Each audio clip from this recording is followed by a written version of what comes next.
What's up guys, Jeff Cavalier, ATHLEAN-X.com. Today we're talking all about 90s bodybuilding. But no, we're not going to focus on the things that you should avoid from that era. I'm talking about the things you should still be doing. Because you see, if you want to see your best muscle gains, you got to focus on what they were doing right. What is this? How are you talking about 90s bodybuilding and not mention 90s bodybuilder Jesse? You know, with the outfit, and not only that, my new VHS tape, Pumping Jesse, available to you for only 3 easy installments of $5.99. And if you order in the next 5 minutes, I'll include my audio tape, just in case you want to learn from the car. We accept all major credit cards and COD.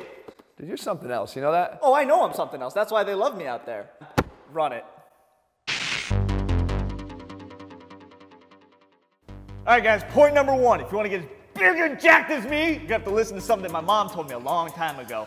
Big lifts, gains come swift. Little weights, they'll have to wait. What that means is before you head over to the all-important pec deck to get that chiseled chest, you're going to have to take the cherry on top of this 550 bench press. It's a tale as old as time, song as old as rhyme. If you want to look like a beauty, you got to be a...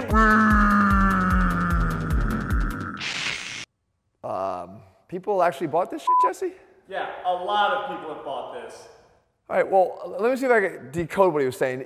Yes, compound movements should be done before your isolation moves, because if you do it in the opposite order, you're only sacrificing your performance on the compound lifts. And even though the bodybuilding focus is about creating muscle growth and hypertrophy, we know that you're going to be able to drive muscle growth through an increase in strength. You're only as strong as your weakest link, and if your weakest link are fatigued first, you're not going to perform as good on your compound lifts.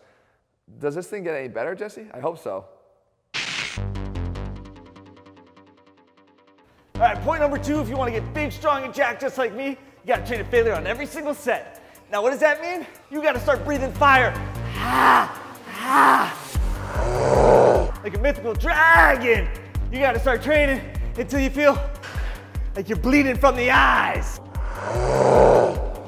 Please tell me that was ketchup. Nope, that's all blood, baby. The dragon breath after lunch for you, I could totally vouch for that. All right, by the way, who knew what kind of controversy you were going to spark 30 years later? But I can tell you this, training to failure was, is, and always will be an effective driver of muscle growth. And I say it all the time, you can either train hard or you can train long, but you can't do both. And for those that think that high volume and a weak effort is some sort of a workaround for hard-ass work, you're wrong. Creating change is always going to require some sort of a challenge, so be ready for it. What I'm saying is, push yourself until you can't get another rep in good form, and make sure you respect your own recovery. And if you do those two things, I promise you guys, muscle gains will await you. Now, bleeding from the eyes? I mean, totally not necessary. All right, maybe just before you do. All right, guys, point number 3. If you want to get big and strong and jacked just like me, you got to remember tension trumps totals.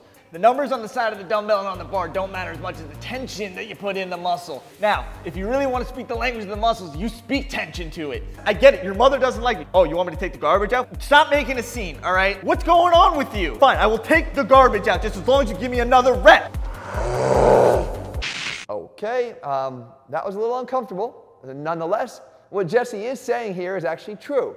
You see, you want to focus on tension. Don't always focus on top end strength when you're trying to create muscle growth, because we know there are more ways to get there. So what I'm saying is, every once in a while, focus on slowing those reps down, squeezing the muscle that you're training, taking momentum out of the equation. Because you see, when you're trying to create muscle growth and force that adaptation, inefficiency of the exercise you're performing is actually the best way to get there. As a matter of fact, the inefficiency actually leads to an efficiency at the rate at which you start to see the gains it is that you're seeking. Tip number 4 for getting big and strong and jacked just like me. Listen, it's easy for anyone to take the first set to eye-bleeding failure. But do you have what it takes to keep going past that? So what I like to do with my drop sets is once I start bleeding from the eyes, I drop the weight. And then once I start bleeding from my ears, I drop the weight again. And then once I start bleeding from my nose, continue to drop the weight. Bleed from my mouth, drop the weight again. And then once I start bleeding from an orifice that I never thought I'd be bleeding out of, drop the weight even further. Okay, now that's training to failure. Okay, look, we talked about the importance of training to failure. At the very least, increasing the intensity that you're training at.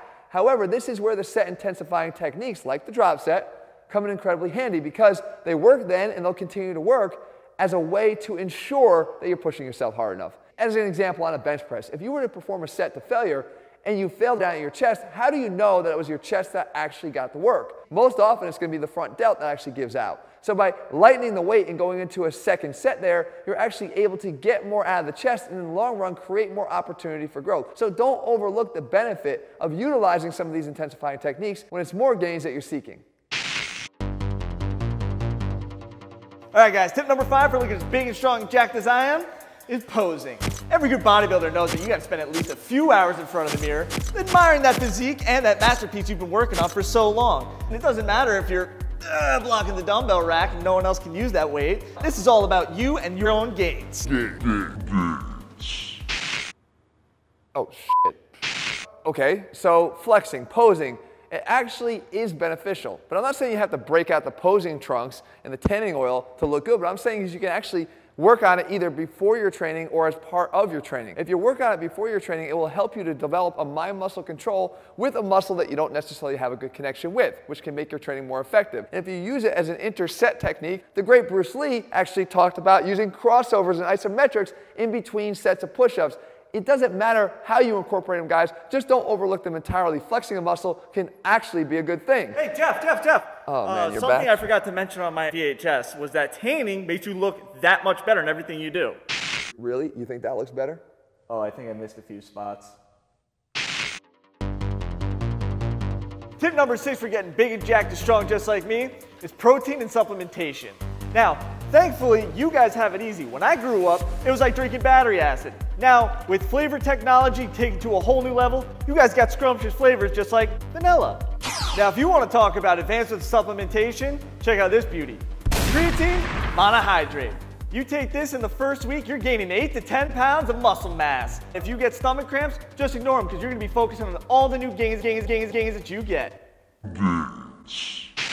Look, while I'm not one to pump that you have to have 300 grams of protein per day in order to gain muscle, I will say there's an undeniable truth to the fact that getting your protein requirements is infinitely easier when you have access to a protein supplement or a protein powder. That being said, we can all be grateful for the improvements in flavoring because you are afforded now the luxury of much better tasting proteins that make it a hell of a lot easier for you to meet your daily requirements. If we didn't, we'd all be drinking rat piss like I was back in the day, like bodybuilder Jesse. And when it comes to creatine, guys, I don't think there's a single bodybuilding supplement on the market that has stood the test of time more than it, that has been proven to be safe and effective and therefore a viable candidate to be included in your supplement regimen when you're trying to build muscle. Tip number 7 for getting big, strong, and jacked just like me is remember to do your isolation exercises. Now, my mom said lightweights have to wait, but that doesn't mean don't do them at all. So next time you're feeling self-conscious about ripping off a killer set of kickbacks in the gym, just remember to focus on your own gains, and besides, a pair of Zubaz, a fanny pack, and a killer stringer is enough to restore your manhood. Now, as long as those big compound lifts are in place, there's no denying the importance of the isolation exercises, and in the bodybuilding era, they filled the gaps to create that stage-ready look. But see, now they've taken on a new role in our training. They help us as accessory lifts to our bigger lifts. Take an exercise here like the straight arm push down. This is not just a good way to target straight arm scapular strength and build the lats more effectively, but it actually is a great accessory exercise to the deadlift, reinforcing one of the most important elements to the lift to get that bar off the ground and keep the bar close to your body. The fact is, guys, compound lifts are always going to form the foundation of your training, but those isolation exercises are certainly going to be part of it as well.